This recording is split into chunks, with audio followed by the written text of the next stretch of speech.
Hello, nongeye kubaha ikaze ku Inkuru TV, aho uyu munsi tugiye kurebera hamwe ibintu bikwereka yuko umukunzi agukunda, urukundo rwa nyarwo, urukundo rutarimo uburyarya, urukundo rwa nyarwo. Nongera guha ikaze abo dusanganywe kuri iyi channel y'Inkuru TV, mu biganiro tugenda tubagezaho buri munsi, nanaha n'ikaze abashyashya kuri iyi channel y'Inkuru TV aho muherereye hose, nanabasaba gukora subscribe kugira ngo ibiganiro byacu bigiye bageraho biboroheye, mukore like ku biganiro tubagezaho, kandi n'ababishoboye mutwandikire muri comment. Rero mushobora kwibaza ese ubundi urukundo ni iki? Ariko urukundo nyine ni amarangamutima, ni ibintu umuntu uwo ari wese ashobora gusobanura ku rwe ruhande bitewe n'ibyiyumviro runaka. Abantu bashobora guhuza ibyo byiyumviro bakaba bafata imyanzuro runaka igiye itandukanye ku buzima bwabo, kandi iyo myanzuro bakaba bayihuza bitewe n'uko buri wese abyifuza. Mu rukundo rero nubwo buri wese yabisobanura uko abyumva, ariko usanga rimwe na rimwe hari ibyo bagenda batandukaniyeho, nko kuba ibyo wifuza mu rukundo mugenzi wawe atari byo yifuza, kandi ugasanga n'ibyo wumva watanga mu rukundo atari byo mugenzi wawe aba yumva yatanga mu rukundo. Niyo mpamvu rero turi aha ngaha, tukaba tugiye kugezaho ibi bintu washingiraho kugira ngo umenye yuko urukundo urimo koko ukunzwe bya nyabyo, atari kukubeshya. Utazicuza mu minsi iri imbere, cyangwa se ube wababarira mu rukundo wimariyemo.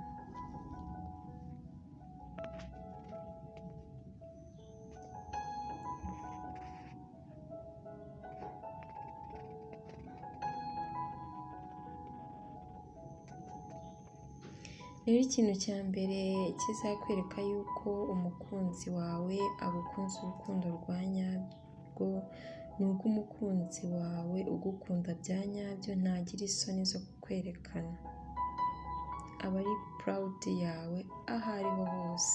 Umuntu ugukunda ahora yumva bagenzi be bagomba kumenya, kandi koko nibyo, kuko ni byiza ko umukunzi wawe akwereka inshuti ze zikakumenya, kandi nawe inshuti z'umukunzi wawe ukazimenya.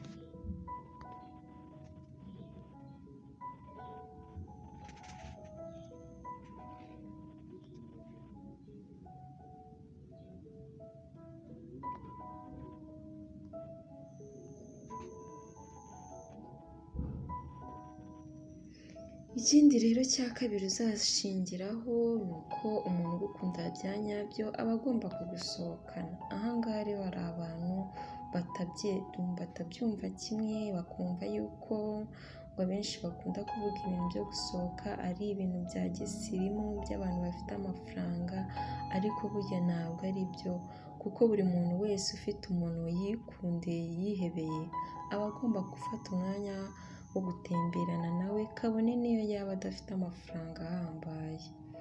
Kuko gusohokana n'umukunzi ni ngombwa cyane, kuko bituma mubona umwanya mwiza wo kuganira kandi mwisanzuye.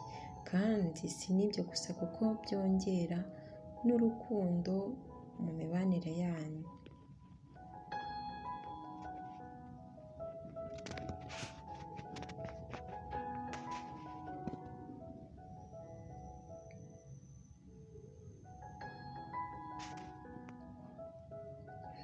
Ikindi kintu rero cya gatatu twareberaho yuko umukunzi wawe agukunda uko bya nyabyo, yakwihebeye, atakubeshya, akuratira abandi. Umuntu ugukunda bya nyabyo ntajya atuza kukuratira abandi, kuko aba yumva atewe ishema nawe, kandi ugasanga inshuti ze zose zikuzi ndetse zizi neza yuko mukundana, atari bya bindi byo kuvuga ngo ni inshuti, ngo ni umufurenzi, no, aba azi yuko inshuti ze ziba zizi yuko mukundana. N'iyo muri kumwe n'abandi ababwira ibyiza byawe, mwaba mwasohokanye ntajye kure yawe ngo atinde, kuko aba yumva ashaka kuba iruhande rwawe.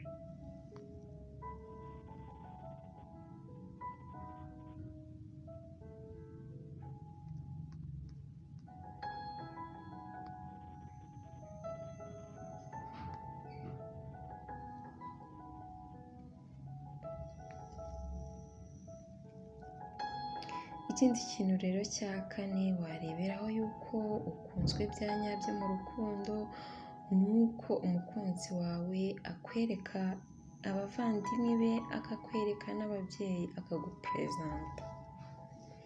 Burya ikintu kizakubwira ko umuntu ugukunda mu rukundo rwa nyarwo atakubeshya, akwereka abavandimwe, bakagupurezanta, abavandimwe be bakakumenya, kandi n'ababyeyi be bakakumenya.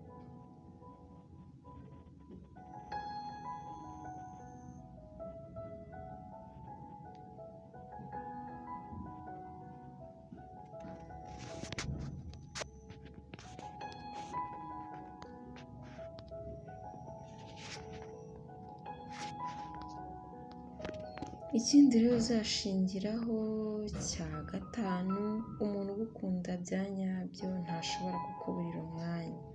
Umuntu ugukunda bya nyabyo mu buzima burya ntashobora kukuburira umwanya habe na gato, kuko ahora agutekereza. Rero niba umukunzi wawe akuburira umwanya, aguha impamvu zigiye zitandukanye, ngo buretse ndaje ndaguhamagara mu kanya, buretse ndahuze, ugategereza ugaheba, muri iyi minsi ufite ibibazo, umva uwo nguwo azaba akubeshya, kuko umuntu ugukunda bya nyabyo ntashobora kukuburira umwanya habe na gato. Ntashobora kuzana impamvu zatuma akubwira yuko yakuburiye umwanya, uwo muntu azaba akubeshya. Nta muntu n'umwe uhora ahuze, nta muntu n'umwe uhora adafite umwanya. Wabura umwanya uyu munsi, ariko ejo ntiwawubura. Umukunzi wawe rero uzaba ugukunda bya nyabyo kandi agufiteho gahunda ya nyayo, igihe icyo ari cyo cyose akubonera umwanya, mukaba mwabonana ndetse mukabona n'umwanya wo kuganira. Ntabwo ari wa wundi uguhamagara cyangwa se ngo akwandikire ari uko agushaka, oya, ahubwo ibi abikora mu gihe cyose atanagukeneyeho ikintu runaka.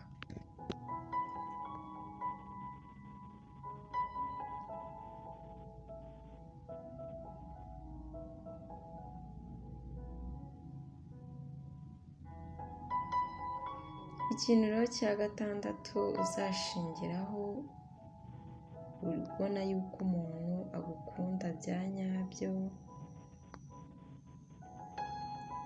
umuntu ugukunda bya nyabyo atuma ubwawe wigirira wumva ko uri mwiza, ukumva wifitiye icyizere yuko uri mwiza.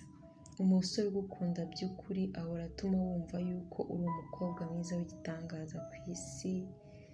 Ntabwo bihagije ko abikubwira yuko uri mwiza, oya, ahubwo buri gihe akora n'ibintu bituma nawe wumva koko ko uri mwiza, kandi ntabwo atuza kugeza igihe wemereye koko yuko nawe uri mwiza, ukigira icyizere. Ubwiza haba ku mutima, haba n'inyuma, haba uko uteye, byose akakwereka yuko uri mwiza.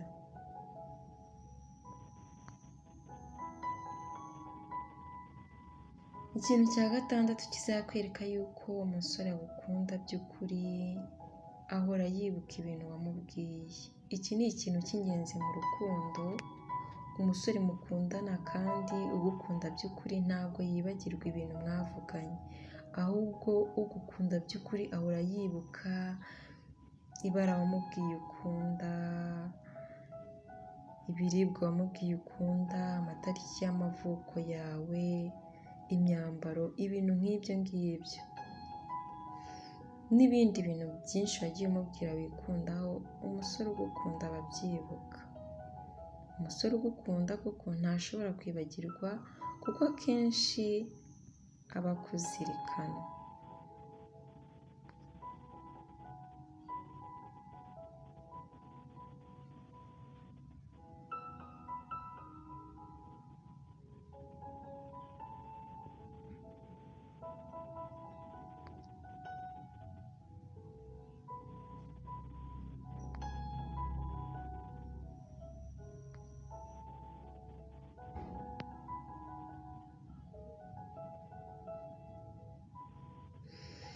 Umusore wo gukunda bya nyabyo, icya karindwi ni uko areka ibyo yari ari gukora kugira ngo wishime igihe wababaye. Umusore ugukunda, umva, areka n'ibyo yari ari gukora. Handi uba umutakiye ukamubwira ko utameze neza, uri muri situwasiyo runaka, n'ibyo yari ari gukora ahita abireka, akaguha umwanya, akaba yaza no kugusura mukaganira cyangwa se mugasohoka mukajya ahandi, ariko akaguha umwanya kugira ngo muganire, wa mubabaro wari ufite ugenda ugushiramo. Ntabwo ari wa wundi usaba ko yagusura maze akazana inzitwazo zivuga ngo ni kure, ahubwo ni wowe waza kunsura. Oya, ahubwo we yanakwitangira ariko ukabona ibyishimo.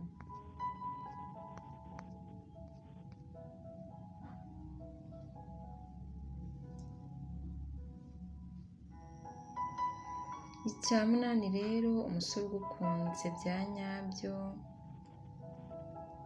arakwizera. Umukunzi wawe by'ukuri yizera ibyo umubwiye kandi akanagushyigikira mu myanzuro itandukanye wafashe. Nimutizerana uzasanga agushinja kumubeshya ko umukunda kandi wenda utanamukunda. Rero umusore ugukunda bya nyabyo arakwizera. Umusore utazakwizera uzamenye yuko ubwo nyine aba afite abandi yizera.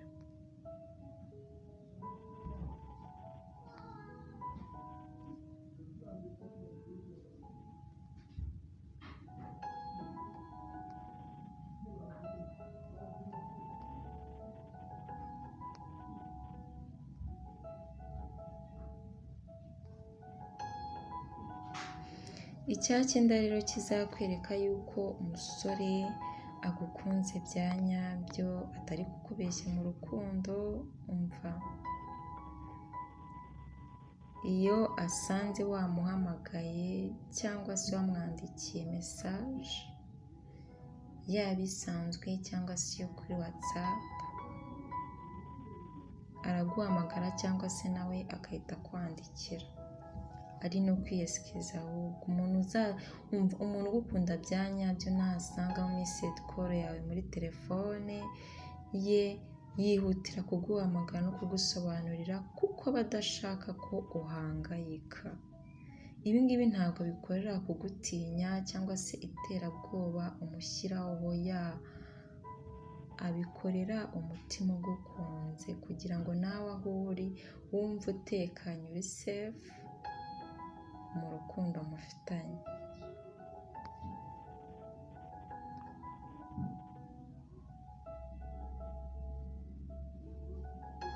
Ikindi rero kizakwereka yuko umusore ugukunze bya nyabyo atari kukubeshya ni uko buri gihe uba uzi ahari.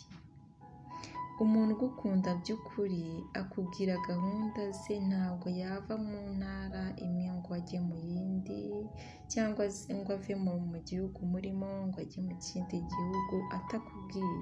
Oya, aba ashaka kumenya ibye nawe akamenya ibyawe.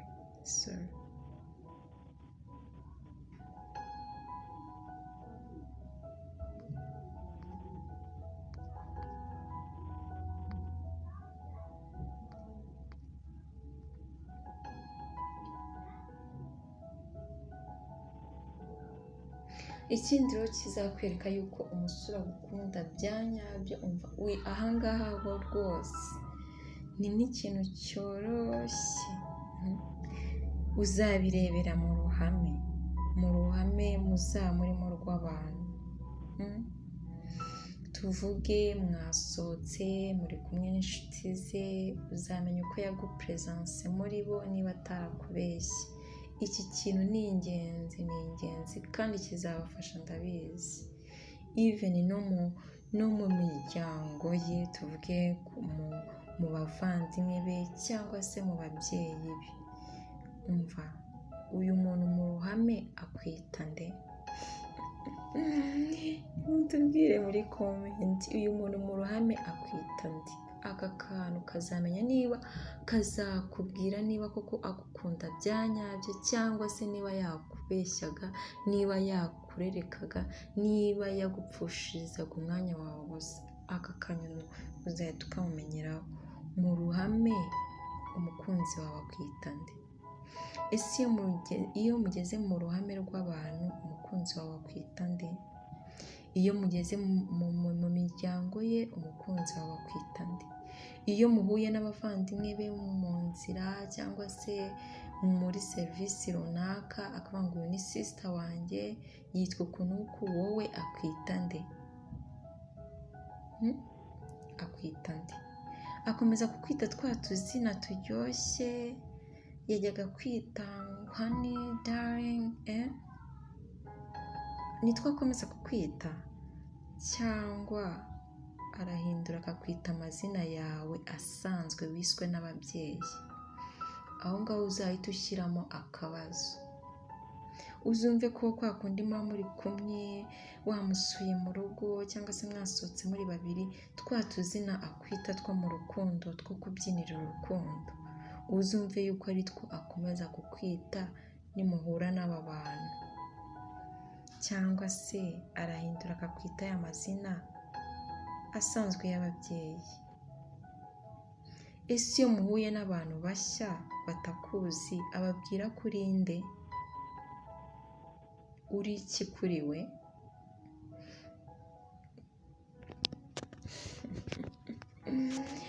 Uri nde? Uri iki kuri we? Ibi ngibi bizatuma usobanukirwa neza, umenye neza uwo muri kumwe niba agukunda urukundo rwa nyarwo cyangwa se niba yari ari kukubeshya yakurerekaga. Nizere yuko aha ngaha ubashije gusobanukirwa neza, ukaba ugiye kugenzura ushingiye kuri ibi ngibi tukubwiye, ukaba ugiye gutangira gupima ukareba urukundo urimo, niba ari urukundo rwa nyarwo cyangwa se niba bakubeshyaga. Nawe wo kubigenzura kandi nahawe ho gufata amahitamo y'icyerekezo ushaka icyo ari cyo.